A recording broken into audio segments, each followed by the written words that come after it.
Thank you, Mr. Chairman. Secretary Kitchenbrink, is it fair to say that China remains an important market for Pacific Island countries, natural resource exports, and tourism?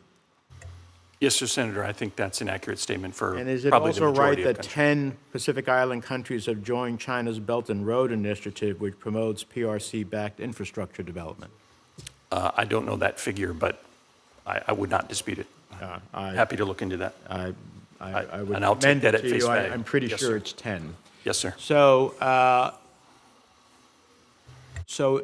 is it also fair to say that since China is the economic force within that region, that we are challenged in terms of our own national interests in meeting that economic force with one that can compete with it?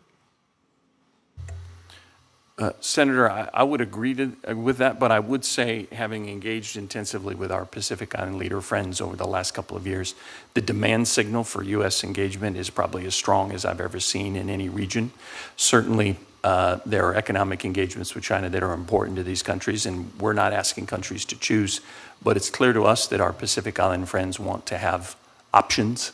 They have a desire to partner with the United States, and we're doing everything we can to I agree with meet you. that. They'd like to have options. The problem is that we provide them no option in terms of an economic or trade agenda. There is no trade agenda of consequence with the Pacific Island countries. And for so long as they therefore do not have an option for their economic vitality and well-being of their citizens, they're somewhat hostage to China.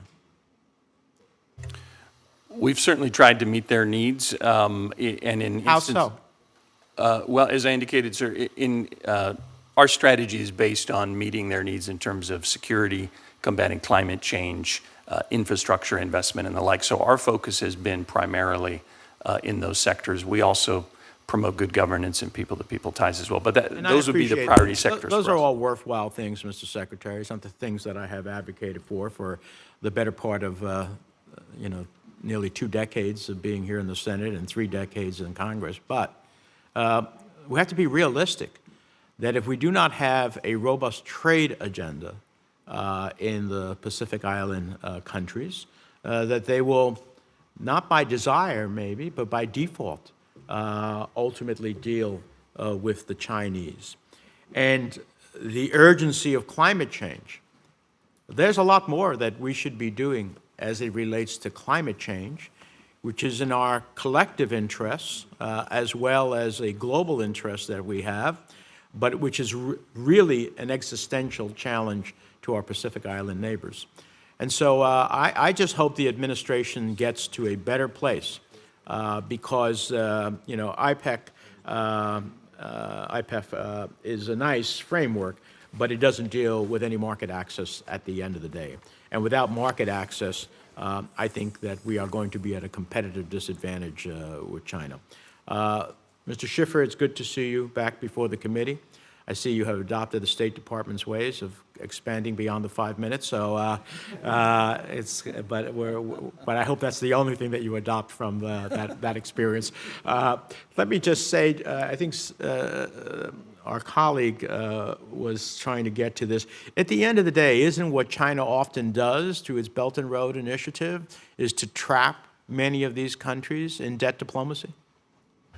That is exactly the behavior pattern that we've seen, where China offers what appears to be an attractive proposition, but the backside of debt and entrapment, and then the leverage and the additional openings for corrupt practices create serious problems down the line. And they entrap them not only in debt, but then entrap them in their political diplomatic questions. Yes, Beijing is very, very skilled at using the leverage that it finds itself to have available. Finally, Secretary Ratner, in March of 22, the Solomon Islands and China signed a security agreement, ostensibly aiming in part to address, quote, internal threats, including protecting Chinese-owned businesses in the country. In 23, the two countries signed a deal on police cooperation as part of their comprehensive strategic partnership. And while I certainly applaud last year's opening of an embassy in the Solomon Islands, what tools is the United States using and utilizing to encourage the Solomon Islands' commitment to continue working with the United States and Australia as security partners? Senator, again, I would defer to Assistant Secretary Crittenbrink, particularly on the question of policing, but as it relates to the Department of Defense's role throughout the Pacific Islands, much of our cooperation depends on the nature of the island, the size, and their resident forces. There are, of course, 3 Pacific Islands that have militaries, so PNG, Tonga, and Fiji, and we maintain military-to-military relations with them and maintain status as partner of choice there. We have a number of Section 333 capacity building programs. We have DoD state partnership programs through our National Guard programs. We do a number of regular exercises with Pacific Island partners, and we are deeply engaged with Australia, New Zealand, France, Japan, and other partners My time from a is multilateral expired, but that's not the question I was seeking an answer to. For the record, Mr. Secretary, since my time has expired, would you respond to that question for me? What are we doing to get the Solomon Islands to be aligned with us, particularly in our security partnership with Australia? Yes, I Senator. appreciate hearing it. Thank you, Mr. Chairman.